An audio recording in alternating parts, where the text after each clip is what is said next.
the wine glass shattered against the hardwood floor, a crimson stain blooming like blood across the pale oak. My hand trembled, the stem still clutched between my fingers, as my wife's voice hung in the air, soft and sharp as a blade. "Do you still trust me, Daniel?" The restaurant's hum, clinking cutlery, murmured conversations, the faint jazz threading through the dim-lit room, faded into a suffocating silence. Her eyes, those hazel pools I drowned in for a decade, held something new. Not guilt, not fear, defiance. I forced a smile, my pulse hammering in my throat. "Why would you ask that?" My voice sounded foreign, brittle like the glass at my feet. The waiter hovered, a shadow in a crisp white shirt, but I waved him off. The air smelled of roasted garlic and betrayal, and I couldn't breathe. It started 3 months ago, the first crack in our perfect life. Late-night texts she'd angle away from me, her phone screen dimmed to a secretive glow. "Work," she'd say, her lips curling into that half-smile I used to find charming. I'd nod, ignoring the knot in my gut, because love makes you stupid. Love makes you blind. But the signs piled up like unpaid bills. The faint scent of cologne on her scarf, not mine. The way she'd linger at the mirror, adjusting her hair as if someone else's eyes mattered more. The unexplained hours she'd vanish, returning with excuses as flimsy as tissue paper. First, I rationalized it. Claire was ambitious, a lawyer climbing the firm's ladder. Late nights were normal. New cologne? Maybe a client's. The texts? Probably case updates. But doubt is a weed, and it grew, choking out my trust.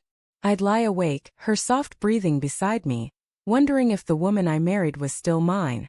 Tonight, at this candlelit table in our favorite Italian place, I'd planned to confront her gently. Test the waters. Ask about her day, her cases, her heart. But her question, "Do you still trust me?" was a match to gasoline. It wasn't just words. It was a confession, daring me to see the truth I'd been dodging. "Daniel," she said, leaning forward, her voice low. "You're quiet. Too quiet." Her fingers brushed mine, but they felt cold, like a stranger's. The candlelight flickered, casting shadows across her face, and for a moment, she looked like someone I didn't know. "I'm fine," I lied, my eyes drifting to the couple at the next table, laughing over tiramisu, oblivious to the unraveling of my world. "Just tired." I wanted to scream, to demand answers, but fear held me back. What if I was wrong? What if I was right? She sipped her wine, her gaze never leaving mine. "You've been distant lately.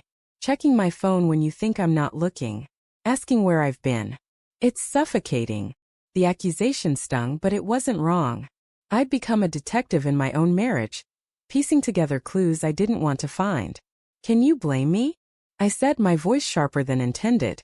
"You're gone all the time, Claire. You come home smelling like someone else." Her face didn't change, but her hand froze mid-sip. "Someone else?" she repeated, her tone mocking, but her eyes betrayed a flicker of panic. "You think I'm cheating?"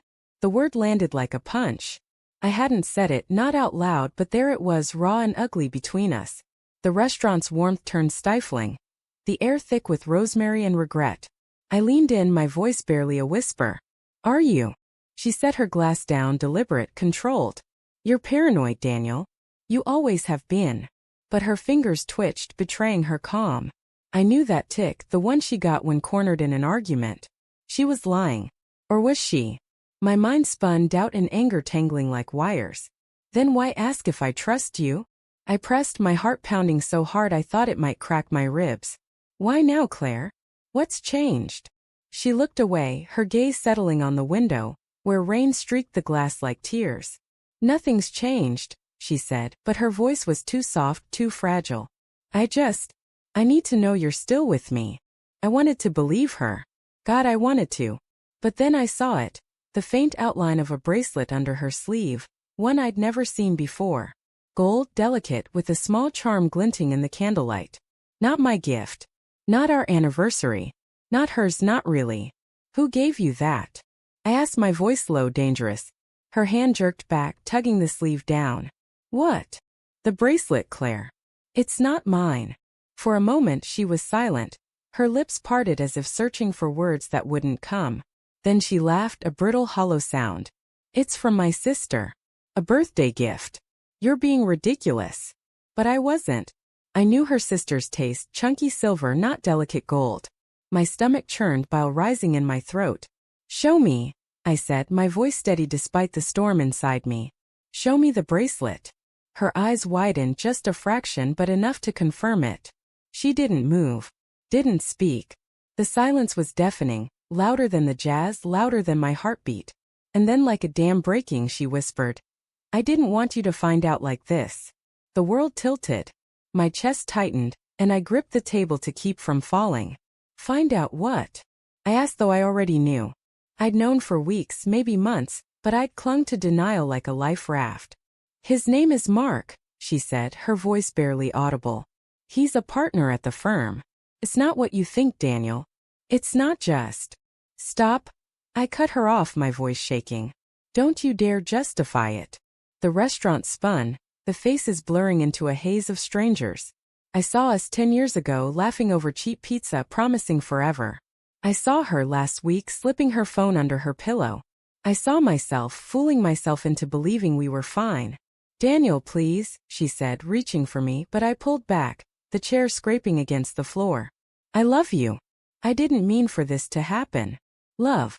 The word felt like a slap. You don't destroy someone you love, I said, standing, my legs unsteady. The waiter appeared, his face a mask of concern, and I thrust my card at him. Check. Now. Claire's eyes glistened, but no tears fell. Don't leave, she whispered. We can fix this. I looked at her, really looked, and saw the stranger she'd become. Or maybe she'd always been this way, and I'd been too blind to see. There's nothing left to fix, I said, my voice breaking. As I walked out, the rain hit my face, cold and relentless, washing away the last of my illusions. I didn't look back. I couldn't. But in my mind I saw that bracelet, glinting like a warning I'd ignored too long. And somewhere in the wreckage of my heart, I heard her question again. Do you still trust me? The answer was no. It always would be.